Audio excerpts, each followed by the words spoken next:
करेंगे आज आपका कम्युनिकेशन का। हाय स्टूडेंट, कैसे हैं आप लोग? आई होप अच्छे होंगे। अब हम आज आप लोगों का कम्युनिकेशन इंजीनियरिंग का यूनिट सेकंड पढ़ते हैं। ठीक है, जैसा यूनिट फर्स्ट हमने कर लिया, तो यूनिट सेकंड अब हम स्टार्ट करते हैं यहाँ पढ़ना। यूनिट सेकंड को हम एक पार्ट में ही किया है कंप्लीट। ओके स्टूडेंट, तो इसमें हमारा जो है यूनिट सेकंड है हमारा, वो है एंगल मॉड्यूलेशन, जिसको पढ़ना है। ठीक है, पहला इंट्रोडक्शन हमने पढ़ लिया था इसमें। कुछ प्रीवियस ईयर क्वेश्चन इसमें हमने यहाँ पे डाल दिया है।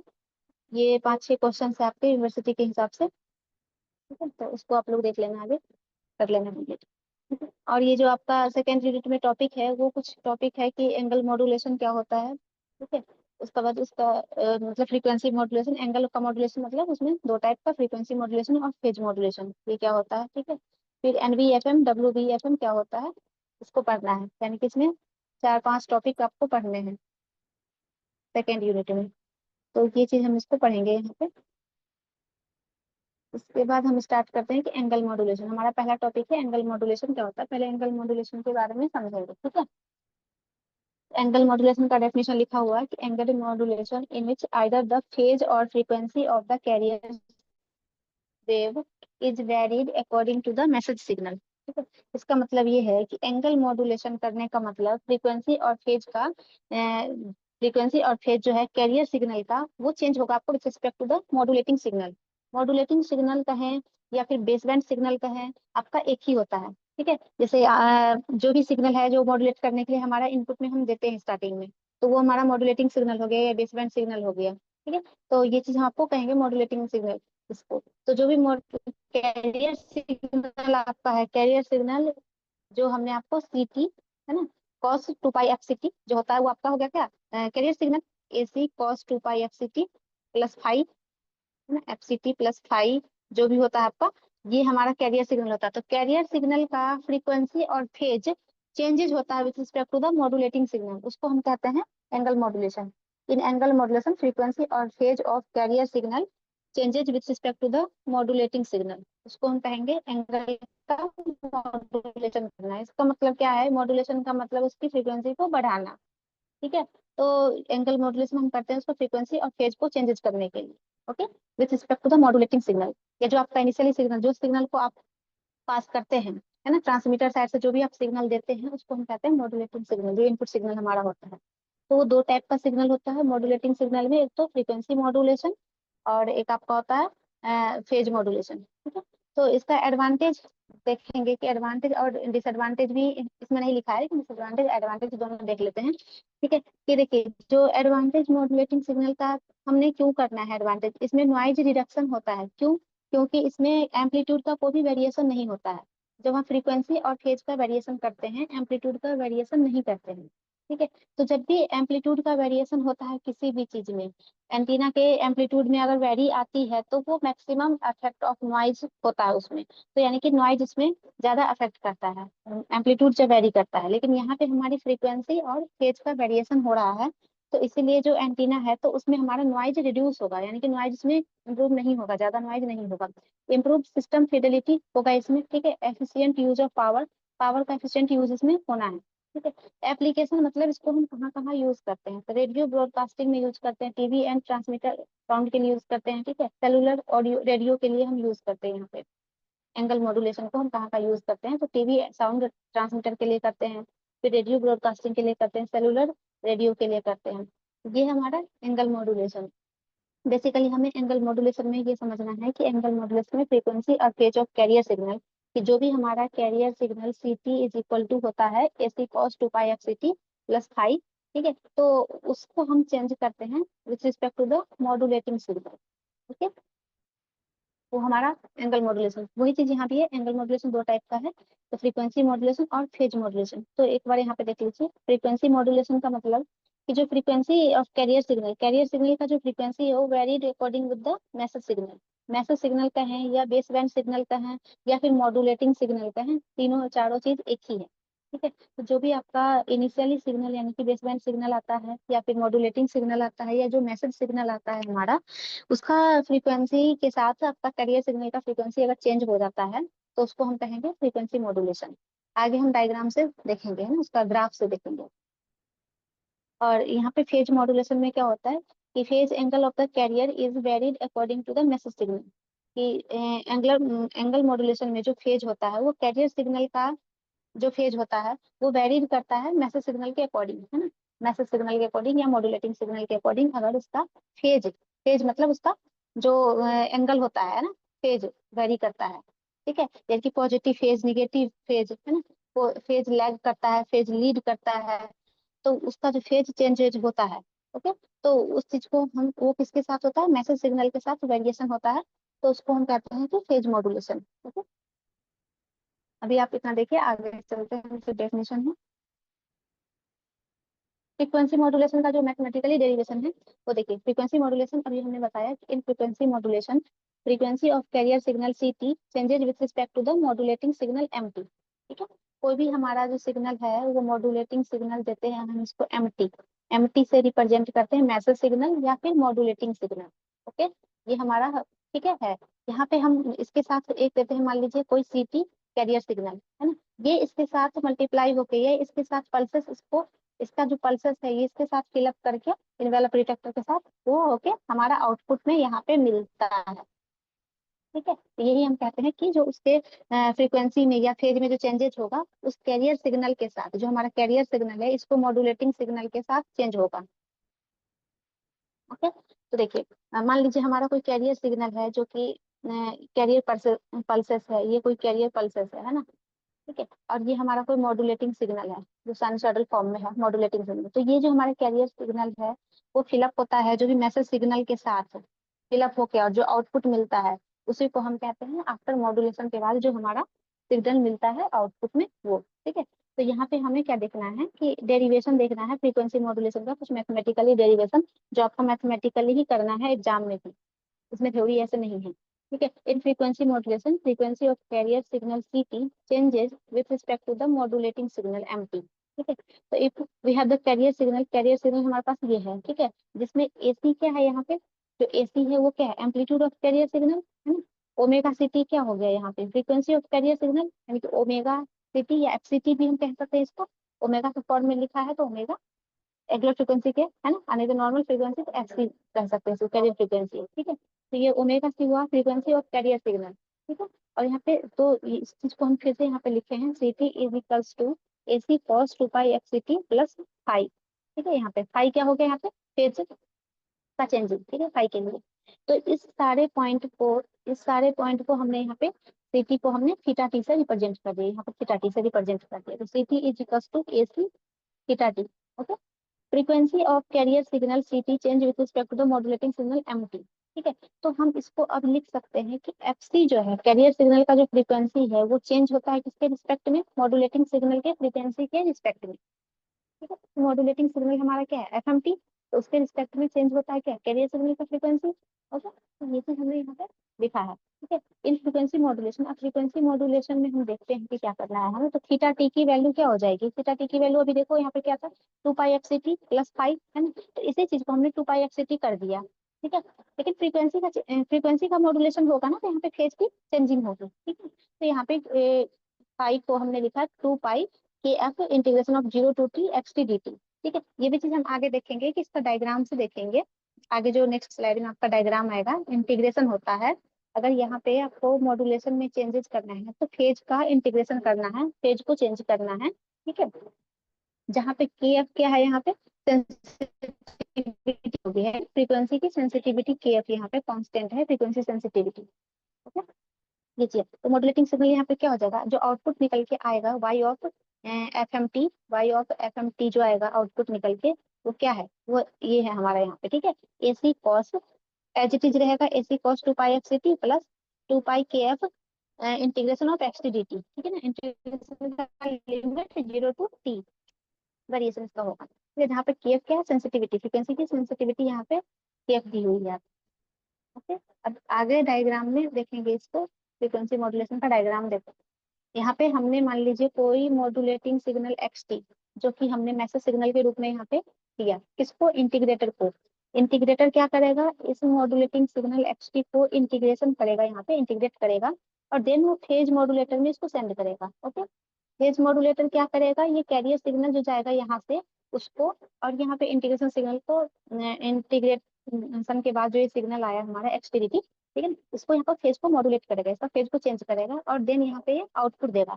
तो आपको ध्यान रखना है, उल्टा होता है, फ्रीक्वेंसी मॉड्यूलेशन में फेज का मॉड्यूलेशन होता है और फेज मॉड्यूलेशन में फ्रीक्वेंसी का मॉड्यूलेशन होता है, ठीक है। तो ये डायग्राम ध्यान रखना। और आपको फ्रीक्वेंसी मॉड्यूलेशन पूछता है तो 4 लाइन का डेफिनेशन नहीं लिख के आ जानी है कि जो फ्रीक्वेंसी मॉड्यूलेशन होता है उसका कैरियर सिग्नल चेंजेस होता है with respect to the modulating signal, और सीटी इज टू फॉर्मूला लिख के आ जाना है, ऐसा नहीं करना है।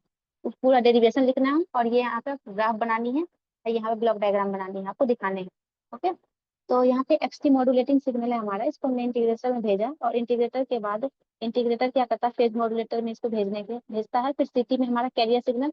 कैरियर सिग्नल की जब भी बात करेंगे तो हमारे कैरियर सिग्नल जो होगा पल्स के फॉर्म में सिग्नल होगा। जैसे मान लीजिए कोई साइनसॉइडल वेव है, ये क्या साइनसॉइडल वेव है, ठीक है, तो इसके एक एक कैरियर सिग्नल एक एक पल्स उठाएगा यहाँ से, ठीक है। तो ये हमारा कैरियर सिग्नल है, ठीक है, ये कैरियर सिग्नल है, मान लीजिए यहाँ पे पॉजिटिव कैरियर सिग्नल, निगेटिव है, ठीक है। तो एक एक पल्स इसका उठाएगा, इसके साथ मर्ज करेगा, है ना, दूसरा पल्स उठाएगा इसके साथ मर्ज करेगा, सारे ऐसे मर्ज करते हुए चलेगा और देन ये आउटपुट, ये जो फाइनल आउटपुट देता है ये आपको, ये फ्लो होता है, ठीक है। एक एक पल्स, एक एक कैरियर सिग्नल का 1 बाय 1 पल्स उठा के वो वहां पे सेंड करता है,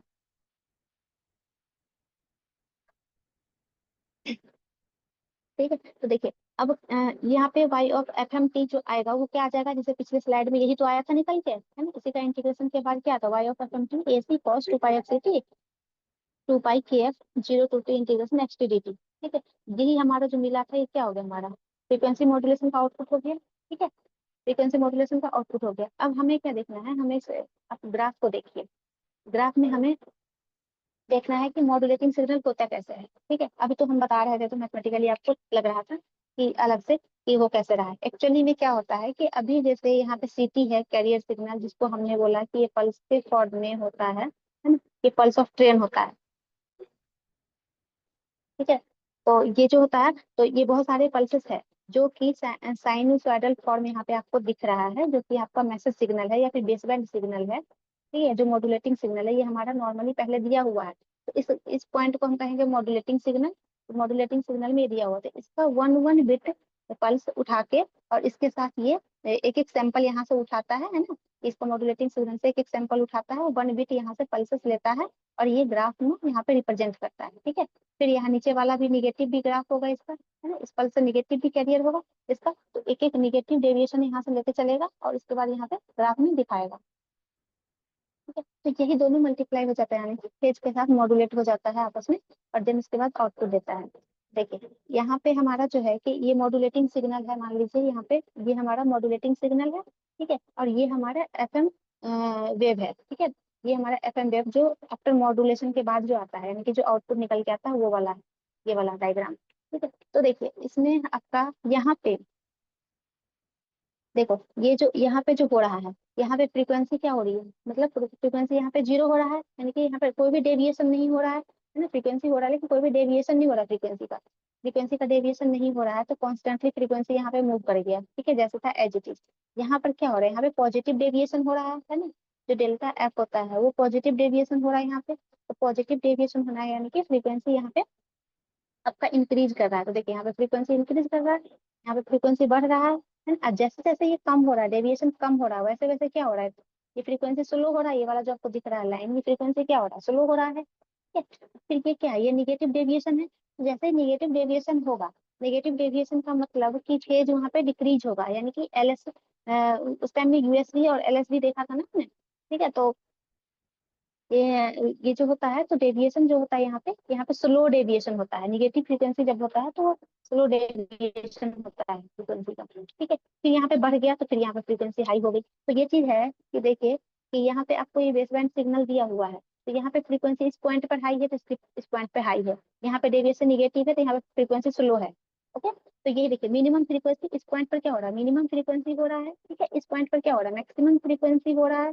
है ना, और इस पॉइंट पे कोई भी फ्रीक्वेंसी चेंज हो ही नहीं रहा है क्योंकि यहाँ डेविएशन 0 है, ठीक है। तो इस 0 पॉइंट पे डेविएशन 0 हो रहा है, तो ये पॉजिटिव डेविएशन और ये नीचे यहाँ पर नेगेटिव डेविएशन लिखा हुआ है, ओके। देखिए आपने बैंडविड्थ में पढ़ा होगा है ना, कि जैसे मान लीजिए कि कोई यहाँ पे बैंडविड्थ है, जैसे मान लीजिए यहाँ पे क्या है, एफ सी है, एफ सी इस पॉइंट को लिया, तो इधर पे हमने क्या लिखना है, F C plus delta F, ठीक है, यही तो लिखते हैं। यानी और इधर क्या लिख देते हैं, एफ सी, पिछले स्लाइड में पहला यूनिट में हमने पढ़ाया था फ्रीक्वेंसी का डेविएशन में, F C minus delta F, ये तो पढ़ाया था, F C minus delta F इधर लेफ्ट साइड में, है ना, lower side band upper side band इधर मान लीजिए F C plus delta F, ठीक है। इस पे हम न्यूमेरिकल भी करेंगे, अपर साइड बैंड यानी कि हाई फ्रीक्वेंसी निकालने के लिए, और लोअर फ्रीक्वेंसी इधर होता है हमारा, ठीक है, और अपर फ्रीक्वेंसी इधर होता है यूएसबी। ओके, तो ये चीज के लिए हम यहाँ पे, तो ये चीज यहाँ पे समझिए कि निगेटिव फ्रीक्वेंसी होने का मतलब frequency F C minus of delta F, ये वाला टर्म में मिल रहा है ना, एलएसबी में, और यहाँ पे यूएसबी में मिल रहा है पर साइड बैंड फ्रीक्वेंसी में, यहाँ पे मिल रहा है F C plus delta F, हमारा यहाँ पे मिल रहा है। ओके, और ये जो हमारा फॉर्मूला है ये हमारा हमेशा चलेगा, आपको फ्रीक्वेंसी मॉड्यूलेशन के लिए ये वाला फॉर्मूला जो डिराइव होकर वहां से आया है, integration of x T D T, और यहाँ पे इंटीग्रेटर लगाएंगे, ठीक है, फ्रीक्वेंसी मॉड्यूलेटर के लिए, फ्रीक्वेंसी मॉड्यूलेटर में करेंगे फेज का मॉड्यूलेशन, ठीक है, इतना ध्यान रखना है।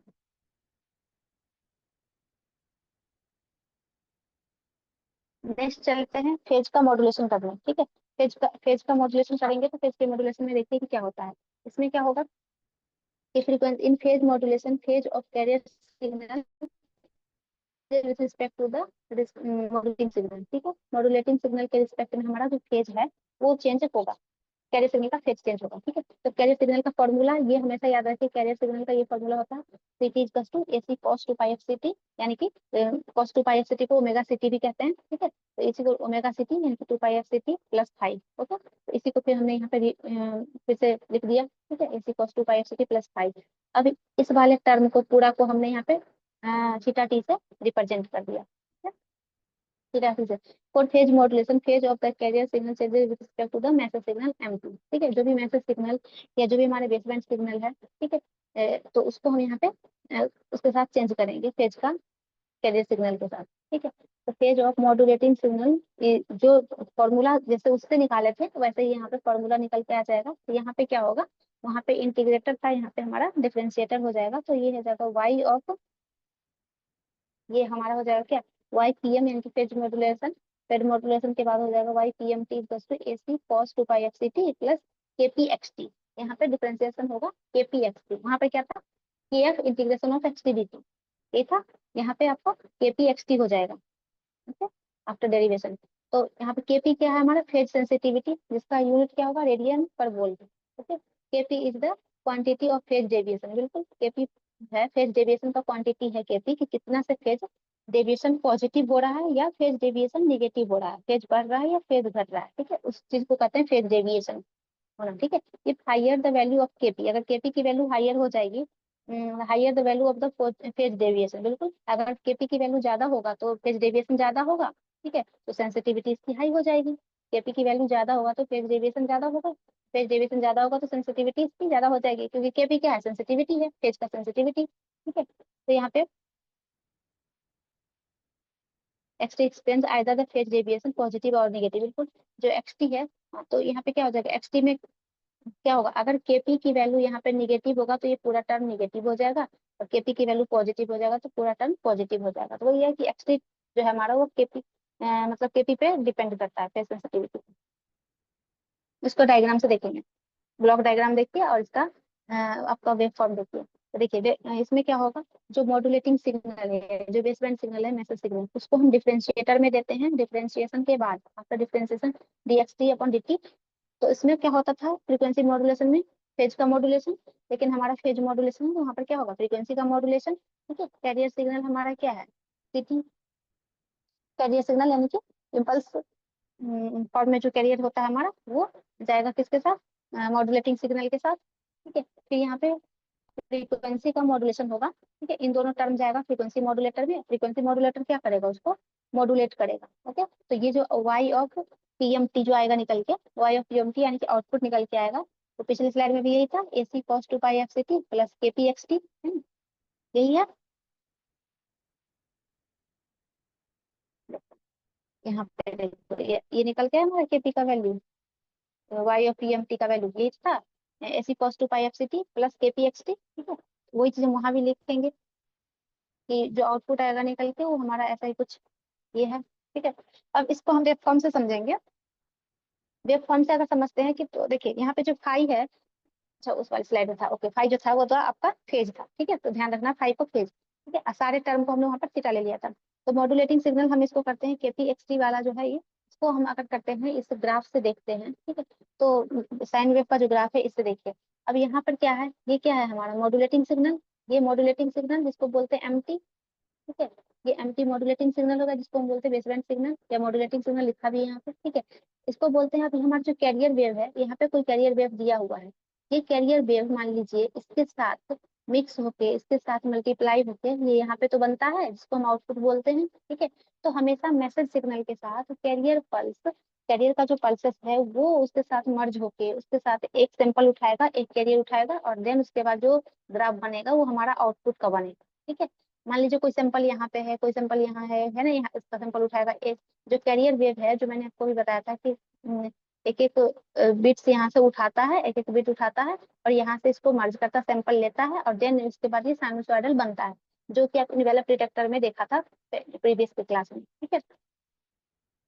तो यहाँ पे आपको कि जब यहाँ पे फ्रीक्वेंसी डेविएशन क्या हो रहा है, यहाँ पे जीरो हो रहा है तो कोई भी फ्रीक्वेंसी डेविएशन नहीं हो रहा है। तो जब फ्रीक्वेंसी डेविएशन नहीं हो रहा है तो यहाँ पे फ्रीक्वेंसी में कोई भी चेंजिंग नहीं आएगी, एज इट इज रहेगा, ठीक है। ये एज इट इज रहेगा आपका यहाँ पे, ठीक है। तो यहाँ पे क्या हो रहा है, पॉजिटिव, यहाँ पे जो फेज में चेंजिंग हो रहा है वो पॉजिटिव हो रहा है, ठीक है। तो यहाँ पे हो रहा है वो पॉजिटिव हो रहा है, तो जो पॉजिटिव डेविएशन होगा, तो यहाँ पे पॉजिटिव डेविएशन का मतलब कि जहां से वो गया था, है ना, तो इसमें पॉजिटिव डेविएशन होगा, यानी कि डेविएशन ज्यादा होगा, तो डेविएशन ज्यादा होगा तो फ्रीक्वेंसी इसकी यहाँ पे स्लो हो जाएगी, है ना। जहां भी पीक पॉइंट पे डेविएशन ज्यादा होगा तो फ्रीक्वेंसी यहाँ पे स्लो हो जाएगी। और यहाँ पे क्या हो रहा है, जो ये फ्रीक्वेंसी यहाँ पे फेज हो वो निगेटिव हो रहा है, यानी कि फेज यहाँ पे जो है हो रहा है वो कैरियर लीड्स कर रहा है respect to the modulating signal, है ना। इस पॉइंट पर कैरियर क्या करता है, लीड करता है ना। तो देखिए यहाँ पे कैरियर जो है वो करता है लीड आपको इस पॉइंट पे। जब कैरियर लीड करेगा तो यानी कि इसका मतलब जो है PM वेव जो है, यानी कि जो आपका फेज मॉड्यूलेशन का जो वेव है वो लैग करेगा कैरियर सिग्नल को, है ना। तो कैरियर सिग्नल को लैग करेगा तो यानी कि उसकी फ्रीक्वेंसी ज्यादा हो जाएगी। तो जब जब यहाँ पे कैरियर सिग्नल को ये जो होता है कैरियर, जो आपका कैरियर लीड्स करता है ना, कैरियर यहाँ पे लीड करता है फ्रीक्वेंसी मॉड्यूलेशन वेव को, कैरियर लीड करता है, ठीक है। तो फ्रीक्वेंसी मॉड्यूलेशन क्या करेगा, लैग करेगा कैरियर को, और बेसिक बात है वो आगे जाएगा। फ्रीक्वेंसी मॉड्यूलेशन फेज मॉड्यूलेशन क्या करेगा, लैग करेगा। लैग करने का मतलब फ्रीक्वेंसी हाई हो जाना, ठीक है। तो निगेटिव पॉइंट पर क्या हो जाएगा, फ्रीक्वेंसी बहुत ज्यादा हाई हो जाएगा निगेटिव पॉइंट पर। फ्रीक्वेंसी बहुत ज्यादा हाई हो जाने के कारण क्या हो जाएगा, ये जो है फ्रीक्वेंसी बहुत ज्यादा हाई हो जाने के यहाँ पे आपको बहुत ही आसपास दिख रहा है ना कि फ्रीक्वेंसी बहुत पास पास है, यानी कि कंप्रेस्ड हो रहा है ना। तो फ्रीक्वेंसी यहाँ पे कंप्रेस्ड हो रहा है, ठीक है। और इस पॉइंट पर क्या होता है, इस पॉइंट पे क्या होता है, पॉजिटिव डेविएशन होता है। पॉजिटिव डेविएशन के कारण जो होता है फेज मॉड्यूलेशन वेव है वो कैरियर को क्या करता है, लीड करता है ना। फेज मॉड्यूलेशन कैरियर को क्या करता है, लीड करता है। जब कैरियर को लीड करता है तो कैरियर वेव क्या हो जाएगा, लैग हो जाएगा, है ना। तो कैरियर वेव अगर लैग हो जाएगा और वो अगर लीड करता है PM वेव, तो PM वेव लीड करता है तो यहाँ पे क्या हो रहा है, तो बहुत दूर दूर फ्रीक्वेंसी इसकी चल रही है। तो जब बहुत दूर दूर फ्रीक्वेंसी चल रही है तो ये क्या हो रहा है, स्ट्रेच हो रहा है ना। ये यहाँ पे लिखा हुआ है स्ट्रेच होना, ठीक है। ये यहाँ पे स्ट्रेच हो रहा है और यहाँ पे कंप्रेशन हो रहा है, इसलिए यहाँ पे लिखा है कंप्रेशन होना, और यहाँ पे लिख रहा है कि स्ट्रेच्ड होना, ओके। यहाँ पे कोई भी फेज फेज में चेंजिंग नहीं हो रही है, कॉन्स्टेंटली फेज मूव कर रहा है। क्यों, क्योंकि जो डेविएशन है फेज का वो कांस्टेंट है, यहाँ पे कुछ भी नहीं है, जीरो है, ठीक है। वो चेंज हो ही नहीं रहा, तो यहाँ पे फ्रीक्वेंसी का कोई भी चेंज नहीं हो रहा है, इसलिए नो फेज चेंज, है ना। यहाँ पे फेज चेंज नहीं हो रहा है। और यहाँ पे जो फेज का स्ट्रेच हो रहा है वो क्योंकि यहाँ पे लीड कर रहा है PM वेव, ओके। और यहाँ पे PM वेव क्या करता है, लैग कर रहा है, ओके। तो इसलिए यहाँ पे कंप्रेस्ड हो रहा है, यहाँ पे स्ट्रेच्ड हो रहा है। थोड़ा सा इसको समझना, ठीक है। अब फेज मॉड्यूलेशन और फ्रीक्वेंसी मॉड्यूलेशन में कुछ रिलेशन पॉइंट देख लीजिए कि क्या है। Phase modulation and frequency modulation are closely related in the sense of the net effort of the both variation of the total phase. बिल्कुल टोटल फेज का ही वेरिएशन हो रहा है इसमें, ठीक है। In PM phase angle varies linearly XT with respect to the modulating signal. Phase modulation में क्या होता है, जो फेज एंगल होता है वही एक्सटी के रिस्पेक्ट में वेरी होता है ना, यानी कि मॉड्यूलेटिंग सिग्नल के रिस्पेक्ट में, ठीक है। जहाँ जबकि ये जो फ्रीक्वेंसी मॉड्यूलेशन का फेज है, एंगल है, वो वेरी करता है एक्सटी के मतलब इंटीग्रल फॉर्म में, एक्सटी के इंटीग्रल फॉर्म में वो लीनियरली वेरीज करता है, ठीक है। वही चीजें जो डेफिनेशन में पीछे पढ़ा था। तो ये क्या, PM by using PM provide by the first modulating signal integrated and then the applied the phase modulator. बिल्कुल, कि पहले उस सिग्नल को आप इंटीग्रेट करो और देन मॉड्यूलेटर फेज में डालो, है ना, फेज मॉड्यूलेटर के लिए, ठीक है। और जब इसको फेज मॉड्यूलेटर देखेंगे तो उसको हम फ्रीक्वेंसी मॉड्यूलेटर प्रोवाइड करेंगे, फेज मॉड्यूलेटर के लिए फ्रीक्वेंसी मॉड्यूलेटर को प्रोवाइड करेंगे। तो फर्स्टली क्या करेंगे, एक्सटी जो सिग्नल है उसको हम डिफ्रेंशिएट करेंगे और देन अप्लाइड करेंगे फ्रीक्वेंसी मॉड्यूलेटर में। जो भी डायग्राम से देखा था कि सबसे पहले एक्सटी सिग्नल है उसको हम डिफरेंशिएट करेंगे, डिफरेंशिएट करने के बाद फ्रीक्वेंसी मॉड्यूलेटर से हम उसको मॉड्यूलेट करेंगे फ्रीक्वेंसी मॉड्यूलेटर से, ठीक है। लेकिन आपका उसमें क्या होता है, फ्रीक्वेंसी मॉड्यूलेटर में क्या होता है कि फ्रीक्वेंसी मॉड्यूलेटर में पहले आप इंटीग्रेट करोगे सबसे पहले, उसके बाद फेज मॉड्यूलेटर में अप्लाइड करोगे। हमने बताया था कि फेज में फ्रीक्वेंसी मॉड्यूलेटर होता है और फ्रीक्वेंसी में फेज का मॉड्यूलेटर होता है, यानी कि दोनों में उल्टा होता है, ठीक है? वही चीज है, वही दोनों में हमने रिलेट कर दिया। ये डायग्राम है दोनों का, जो वहां से हमने लिया है डायग्राम, ठीक है। यहाँ भी देखिए एक्सटी सिग्नल है जो इंटीग्रेटर से पास करता है, इंटीग्रेट करने के बाद फेज मॉड्यूलेटर में देता है, और उसके साथ क्या होता है, एफसी कैरियर सिग्नल है ना, एफसी जो हमारा कैरियर सिग्नल है वो जाता है और देन उसके बाद फेज को मॉड्यूलेट करता है, फेज को मॉड्यूलेट करने के बाद आउटपुट देता है, ओके। यहाँ पे जो आउटपुट देता है वाई पी एफ जो देता है, ठीक है। फिर यहाँ पे इसमें इसमें डिफरेंशिएट में देखिए कि इसमें क्या करता है, एक्सटी मॉड्यूलेटिंग सिग्नल डिफरेंशिएटर में जाता है, डिफरेंशिएटर में जाने के बाद इसको डिफरेंशिएट करता है, डिफरेंशिएट करने के बाद ये जो फ्रीक्वेंसी मॉड्यूलेटर है उसमें जाता है क्या, इसका डिफरेंशिएशन किया हुआ सिग्नल, ठीक है, और जो हमारा कैरियर सिग्नल है जो पल्सेस है, ठीक है, वो जाता है इसमें, और देन उसके बाद फ्रीक्वेंसी को मॉड्यूलेट करता है, फ्रीक्वेंसी को मॉड्यूलेट करने के बाद ये हमारा जो है फेज मॉड्यूलेटर निकल के बाहर आता है आउटपुट में, ओके। तो ये चीज आप इसमें देखो, ठीक है। फिर आता है एक फ्रीक्वेंसी मॉड्यूलेशन भी दो टाइप का होता है, ठीक है, एनबीएफएफ और डब्ल्यूबीएफएफ, नैरो बैंड फ्रीक्वेंसी मॉड्यूलेशन और base band, sorry wide band frequency modulation, ठीक है। डब्ल्यूबीएफएम होता है, एनबीएफएम होता है, ठीक है। तो ये भी जो डिपेंड करता है मॉड्यूलेटिंग इंडेक्स पे, जो हमारा एफएम सिग्नल है वो डिपेंड करता है क्या, मॉड्यूलेटिंग इंडेक्स पे। मॉड्यूलेटिंग इंडेक्स मतलब उसका जो फ्रीक्वेंसी का डेविएशन होता है ना, अपॉन टोटल डेविएशन, वो होता है हमारा मॉड्यूलेशन इंडेक्स। तो अभी देखेंगे फॉर्मूला इसमें। तो देखो, NBFM narrow band frequency FM में क्या होता है, it is use to improve the spectrum efficiency. Spectrum efficiency को इम्प्रूव करने के लिए हम एनवीएफएम यूज करते हैं। In voice communication and radio setting के लिए हम यूज करते हैं एनवीएफएम को, है ना। एनवीएफएम जो हमारा नैरो बैंड फ्रीक्वेंसी मॉड्यूलेशन वो voice communication and radio setting के लिए यूज करते हैं। तो ये भी मॉड्यूलेटिंग इंडेक्स पे डिपेंड करता है ना। तो मॉड्यूलेटिंग इंडेक्स होता क्या है, मॉड्यूलेटिंग इंडेक्स देखिए यहाँ पे, देखिए modulating index M is to del F upon F. Delta F क्या होगा, फ्रीक्वेंसी डेविएशन, है ना, अपॉन एफ क्या होगा यहाँ पे, मॉड्यूलेटिंग फ्रीक्वेंसी जो दिया हुआ है, एफ क्या होता है, मॉड्यूलेटिंग फ्रीक्वेंसी, डेल्टा एफ हमारा होता है डेविएशन इन फ्रीक्वेंसी, ठीक है। जहाँ पे जो आपका मॉड्यूलेटिंग इंडेक्स है वो लेस देन इक्वल टू 1 होना चाहिए, ठीक है, 1 से छोटा या 1 के इक्वल होना चाहिए, ठीक है। तो देखिए यहाँ पे एफ एम एक्सप्रेशन दिया हुआ है, सी टी इज टू, अभी आपने देखा है यहाँ पे a c T is to A C cos 2 pi F C t, ठीक है, यही था। तो हमारा ये क्या है, cos a C cos 2 pi F C T, यानी कि ओमेगा सी टी प्लस के F E M upon omega m. देखिए यहाँ पे क्या है, के एफ क्या है, frequency sensitivity, frequency sensitivity upon EM, यानी कि मॉड्यूलेटिंग एम्पलीट्यूड, है ना, एम्पलीट्यूड ऑफ मॉड्यूलेटिंग सिग्नल, ठीक है। ओमेगा एम क्या होगा हमारा, मॉड्यूलेटिंग एंगुलर फ्रीक्वेंसी हो जाएगा ओमेगा एम, जहाँ पे के एफ क्या है, फ्रीक्वेंसी सेंसिटिविटी, ठीक है ना। फिर है यहाँ पे देखो sine omega M T, sine omega M T, और यहाँ पे जो ये टोटल लिया हुआ है ये डेरिवेशन आया हुआ है, ठीक है, एनबीएफएम का ये डेरिवेशन हमने यहाँ पे सीटी कैरियर सिग्नल के लिए हम इसको डिराइव करेंगे। तो ये आएगा हमारा सीटी का, तो आपको ध्यान कर लेना है कि इसका डेरिवेशन होता है CT is to A C cos omega CT plus के F E M upon omega M. तो ये K F E M upon omega M जो है ये टोटल हमारा है मॉड्यूलेटिंग इंडेक्स, ठीक है, मॉड्यूलेटिंग इंडेक्स है ये टोटल हमारा, K F E M upon omega M, ठीक है, ओमेगा के रिस्पेक्ट में। और ये भी हमारा मॉड्यूलेटिंग इंडेक्स है, M is del F upon F, ठीक है।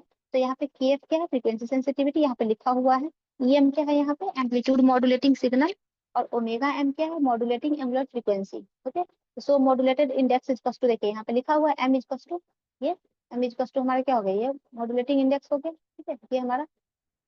ओके, तो यहाँ पे इसको रिप्लेस करेंगे, C T is to A C cos 2 pi F, sorry A C cos omega C T plus M sine omega M T. तो देखो, इसको हमने एम से रिप्लेस कर दिया है ना, यहाँ पे जो एम है मॉड्यूलेटिंग इंडेक्स, उससे किसको रिप्लेस कर दिया है, यहाँ पे K F E M upon omega M को इससे रिप्लेस कर दिया यहाँ पे एम से। ठीक है, ये वाला एम से यहाँ पे हमने इसको रिप्लेस कर दिया, तो ये आ गया। थोड़ा समझने का कोशिश करना, है ना। इस वाले टर्म को हमने एम से रिप्लेस करके ये वाला टर्म लिख दिया, कोई दिक्कत तो नहीं। ठीक है, फिर यहाँ पे देखिए अब क्या है, cos a plus B, cos a plus b का जो फॉर्मूला है उसको हमने यहाँ पे एक्सप्रेस कर दिया। ठीक है, तो C T is to A C, as it is constant रहेगा ए सी, तो ए सी को हमने कॉन्स्टेंट रख दिया। ठीक है, कॉस ए प्लस बी का फॉर्मूला क्या होता है, cos a into cos b minus sine a into sine b, वो हमने यहाँ पे लिख दिया। ठीक है, अगर m is very small small, if m is very small then क्या होगा, अगर m बहुत ही छोटा होगा तो ये जो कॉस का टर्म है, कॉस मिनिमम वैल्यू, कॉस की मिनिमम वैल्यू अप्रोक्सीमेटली 1 लेंगे। ठीक है, कॉस की मिनिमम वैल्यू अप्रोक्सीमेटली 1 होता है, जो आपको मैथ से पता होना चाहिए, पता होगा भी। ठीक है, और साइन का जो मिनिमम वैल्यू होगा, तो sine theta is to theta, आपने बचपन से पढ़ा होगा, sine alpha is to alpha लेते हैं साइन की मिनिमम वैल्यू में, है ना। कॉस सॉरी, और कॉस का मिनिमम वैल्यू 1 के अप्रोक्सीमेट लेते हैं। ठीक है, और sine theta is to theta लेते हैं मिनिमम वैल्यू में। तो यहाँ भी हमने इस वैल्यू को, मतलब कॉस की मिनिमम वैल्यू को लिए हमने 1 का रिप्लेसमेंट दिया। ठीक है, और साइन की मिनिमम वैल्यू के लिए हमने sine theta is to theta, अभी मैं बता रही हूँ। तो देखिए यहाँ पे जो साइन थीटा यानी कि पूरा थीटा हो गया, तो एम साइन ओमेगा टी को हम थीटा मान लेते हैं सपोज दैट, तो ये क्या हो जाएगा, ये इसके इक्वल हो जाएगा। ठीक है, तो ये वाला जो साइन थीटा का वैल्यू आ जाएगा, वो टोटल थीटा के इक्वल हो जाएगा। फिर हम इसको, इस इक्वेशन को यहाँ से रिप्लेस करके यहाँ लिख दिए, तो C T is to A C, as it is रहेगा ए सी कॉस ओमेगा सी टी रहेगा, क्योंकि ये वैल्यू पूरा 1 हो चुका है। ठीक है, तो ये क्या बच गया, ए सी कॉस ओमेगा सी टी, यहाँ तक ठीक है। ठीक है, फिर माइनस, फिर यहाँ वाले टर्म में क्या बच जाएगा, ए सी साइन ओमेगा सी टी तो आएगा, ए सी साइन ओमेगा सी टी आएगा। और इस पूरे टर्म के लिए हमने क्या कहा, sine theta is to theta, तो साइन, साइन के साथ जितना भी टर्म लगा हुआ उसका एंगल हो गया, है ना। तो साइन इसकी वैल्यू मान लीजिए थीटा, तो sine theta is to theta, तो ये पूरा एंगल एज इट इज आ गया, तो साइन के साथ ये पूरा एंगल आ गया एज इट इज। ओके, तो ये डेरिवेशन यहाँ पे कंप्लीट होता है एनबीएफएम का। ठीक है, एनबीएफएम हो गया, अब हमारा होता है डब्ल्यूबीएफएम पढ़ते हैं, है ना। तो वाइड बैंड फ्रीक्वेंसी मॉड्यूलेशन क्या होता है। ओके, तो इसमें हमारा ये भी है कि a wide band frequency modulation is the FM wave with a large band width, है ना। इसमें क्या होगा, वाइड बैंड की बात है तो ऑब्वियस सी बात है, इसका जो बैंड विड्थ होगा वो काफी लार्ज होगा, है ना। It has infinite bandwidth and hence known as the wide band FM, बिल्कुल वाइड बैंड एफएम कहते हैं इसको, इसलिए क्योंकि इसकी फ्रीक्वेंसी काफी लार्ज होती है। तो modulation index M of wide band frequency is higher than 1, बिल्कुल। इसमें उसमें क्या होता था, मॉड्यूलेटिंग इंडेक्स जो होता था वो लेस देन इक्वल टू 1 होता था एनबीएफएम में, लेस देन इक्वल टू 1 होता था, है ना, एनबीएफएम में। और डब्ल्यूबीएफएम में क्या हो जाएगा, जो एम का वैल्यू होगा वो ग्रेटर देन 1 होगा, यही तो है यहाँ पर, मॉड्यूलेटिंग इंडेक्स वाइड बैंड में हायर देन 1 होगा। ठीक है, we know that the bandwidth of the FM signal depends upon the frequency deviation del omega, बिल्कुल फ्रीक्वेंसी डेविएशन डेल ओमेगा पे भी डिपेंड करता है हमारा, है ना। बैंडविड्थ जो है, किसी का भी बैंडविड्थ जो है वो तो डिपेंड करेगा ही ना फ्रीक्वेंसी डेविएशन पे। ठीक है, frequency deviation is more bandwidth will be large, इसमें जो फ्रीक्वेंसी डेविएशन का जो है वो बैंडविड्थ लार्ज होगा, क्योंकि हमारा जो है ये वाइड बैंड फ्रीक्वेंसी मॉड्यूलेशन है, तो इसका बैंडविड्थ हमें लार्ज ही होगा, है ना, क्योंकि डेविएशन लार्ज होगा। जब डेविएशन लार्ज होगा तो बैंडविड्थ इसका ज्यादा होगा। ओके, इन केस ऑफ डब्ल्यू बी एफ एम के b is higher therefore the bandwidth is the wide, बिल्कुल फ्रीक्वेंसी सेंसिटिविटी इसकी ज्यादा अगर होगी तो बैंडविड्थ इसका वाइड होगा, यानी कि ज्यादा बैंडविड्थ होगा। Okay, it is use to the entertainment broadcasting के लिए यूज करते हैं, है ना, एफएम रेडियो के लिए, टीवी के लिए यूज करते हैं। अब देखिए इसका जो एक्सप्रेशन है वो कुछ ऐसा होगा, एफएम में एक्सप्रेशन होगा डब्ल्यूबीएफएम के लिए, तो इसमें सीटी ये निकल के आएगा डेरिवेशन से, है ना। सीटी ये डेरिवेशन से, आपको डेरिवेशन बस इसका ये याद रख लेना है, पूरा फॉर्मूला सीटी का डब्ल्यूबीएफएम के लिए ये होगा, और एनबीएफएम के लिए हमने पीछे देखा था। डब्ल्यूबीएफएम के लिए a C cos omega C T plus M sine omega M t. Okay, ये हमारा होगा इसके लिए।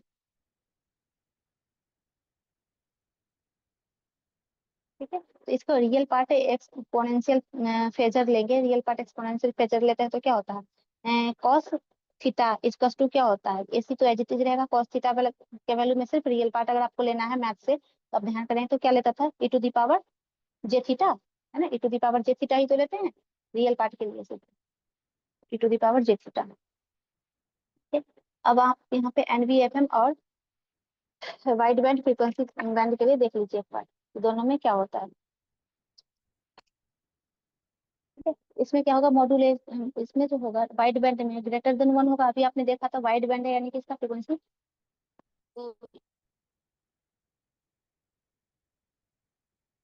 वाइड बैंड इसमें ग्रेटर देन होगा, बैंड के लिए, नैरो बैंड के लिए less than, slightly less than 1 होगा। ठीक है,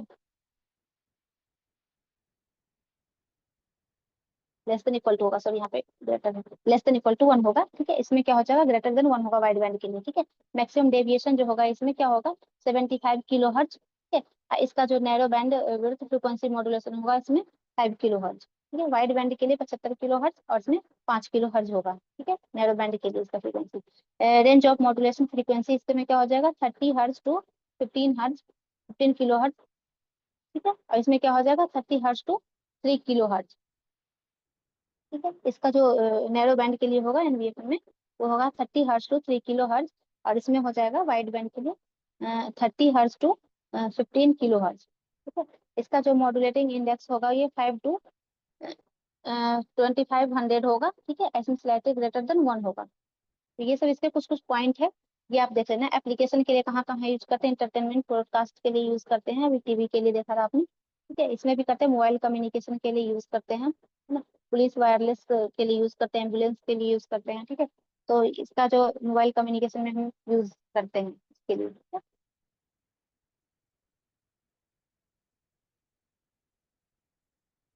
फ्रीक्वेंसी मॉड्यूलेशन और फेज मॉड्यूलेशन में कुछ डिफरेंसेस है।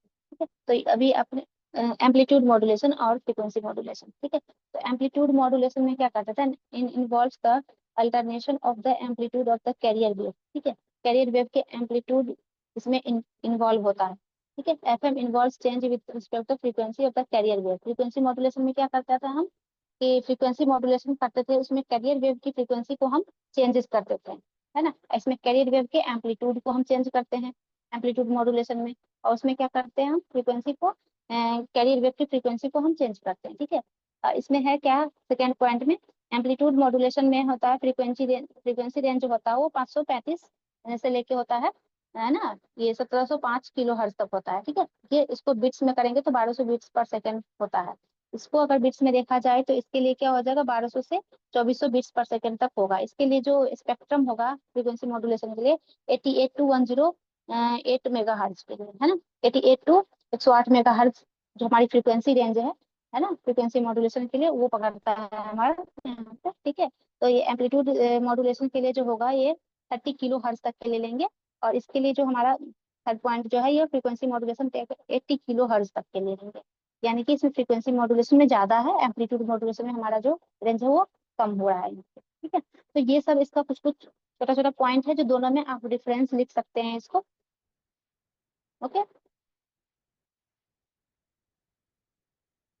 एक क्वेश्चन है यहाँ पे, हमने एक न्यूमेरिकल लिया है,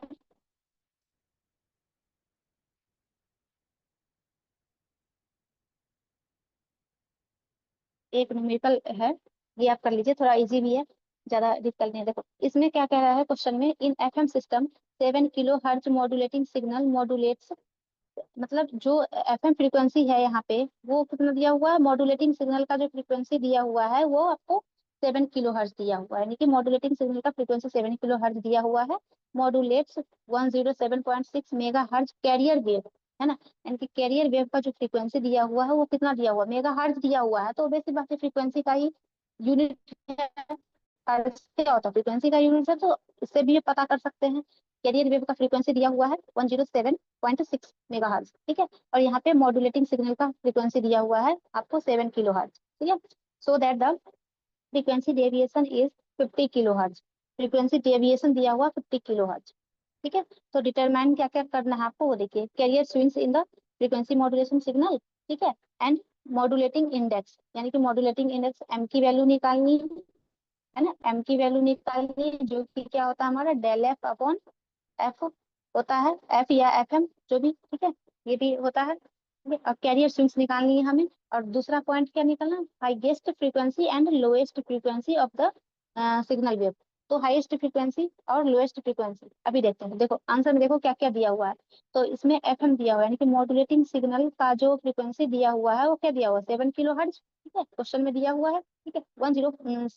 107.6 मेगा हर्ट्ज दिया हुआ है कैरियर वेव का फ्रीक्वेंसी, ठीक है। यहाँ दिया हुआ है 50 हर्ट्ज, बोल रहा है आपको कि फ्रीक्वेंसी डेविएशन दिया हुआ है 50 हर्ट्ज, ओके। 50 हर्ट्ज आपको फ्रीक्वेंसी डेविएशन दिया हुआ है। तो आपको कह रहा है कि पहला क्वेश्चन कह रहा है कि to find the carrier swings है ना and modulating index, highest frequency निकालना है एफ एच, और लोएस्ट फ्रीक्वेंसी को हम एफ एल से इंडिकेट कर देते हैं, एफ एच, और यानी कि यूएसबी और एलएसबी आपको निकालना है, लोअर साइड बैंड और अपर साइड बैंड आपको निकालना है, ठीक है। तो ये तो पहला में आपको निकालना क्या है, कैरियर स्विंग्स। कैरियर स्विंग्स क्या होता है, 2 इंटू डेविएशन, है ना। तो ये निकालना है, यानी कि बैंडविड्थ निकालना है, कैरियर स्विंग्स का मतलब उसका बैंडविड्थ 2 इंटू डेविएशन निकालना है, तो 2 इंटू 50, तो ये 100 हो गया, ठीक है। मॉड्यूलेटिंग इंडेक्स क्या होता है, अभी आपने देखा था पिछले में, del F upon F M या फिर del omega upon omega M, ठीक है। तो हमने डेल एफ अपॉन एफ कर दिया, ठीक है। तो यहाँ पे दिया हुआ है डेविएशन दिया हुआ है और फ्रीक्वेंसी मॉड्यूलेशन, डेल एफ मतलब डेविएशन ऑफ फ्रीक्वेंसी, है ना। और ये एफ एम क्या होगा, मॉड्यूलेटिंग सिग्नल का फ्रीक्वेंसी। तो मॉड्यूलेटिंग फ्रीक्वेंसी का फ्रीक्वेंसी कितना दिया हुआ है हमारा मॉड्यूलेटिंग सिस्टम का, जो फ्रीक्वेंसी है 7 किलो हर्ट्ज, और ये 50 किलो हर्ट्ज दिया हुआ है, तो हमने ये इसका निकाल दिया। फिर हाईएस्ट फ्रीक्वेंसी निकालनी है। हाईएस्ट फ्रीक्वेंसी का मतलब जो हमने आपको बताया था कि मान लीजिए कोई सिग्नल है जहाँ पे हमारा एफ सी है, तो ये वाला जो पॉइंट है क्या हो जाएगा, F C plus del F, है ना। और ये क्या हो जाएगा, F C minus del F, कुछ ऐसा, ठीक है। तो हाईएस्ट फ्रीक्वेंसी हमें हमें निकालना है, तो F C plus del F, तो एफ सी की वैल्यू ऊपर से ले लीजिए, और डेल्टा एफ की वैल्यू यहाँ पे हमारा निकल गया हुआ है, ये 50 हर्ट्ज दिया हुआ है, 50 किलो हर्ट्ज, ठीक है, तो वो यहाँ पे प्लस कर दिए, ठीक है। लोएस्ट फ्रीक्वेंसी निकालिए, F C minus del F, तो एफ सी और माइनस ऑफ डेल एफ, तो वो निकालिए यहाँ पे, तो ये आ जाएगा आपका आंसर, है ना, 107.55 मेगा हर्ट्ज आ गया क्या, लोअर फ्रीक्वेंसी, और हायर फ्रीक्वेंसी क्या हो गया, 107.65 mega hertz, okay. Mega hertz और किलो हर्ज है, तो आप यूनिट आप चेंज करते रहेंगे उसका, ठीक है। उसके बाद ये जो आंसर आएगा वो यहाँ पे होगा मेगा हर्ज में, ओके, तो आप इसको चेंज कर लेंगे।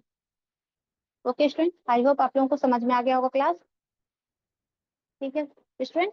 और थोड़ा बहुत इसमें न्यूमेरिकल लगाना, क्योंकि ये जो न्यूमेरिकल हमने एक न्यूमेरिकल हमने यहाँ पे लिखा हुआ है, लेकिन इसमें और भी न्यूमेरिकल है बहुत ज्यादा, जिसमें आपको बैंडविड्थ निकालनी है, फ्रीक्वेंसी निकालनी है ना, यूएसबी एलएसबी आपको निकालनी है, तो वो आपको निकालने पड़ेंगे, ठीक है। कैरियर फ्रीक्वेंसी निकालनी होती है बहुत जगह, तो थोड़ा आप 2-4 क्वेश्चन इसमें न्यूमेरिकल आप कर लेना, ओके। आई होप आप लोगों को समझ में आ गया होगा class. Thank you student, okay, thank you.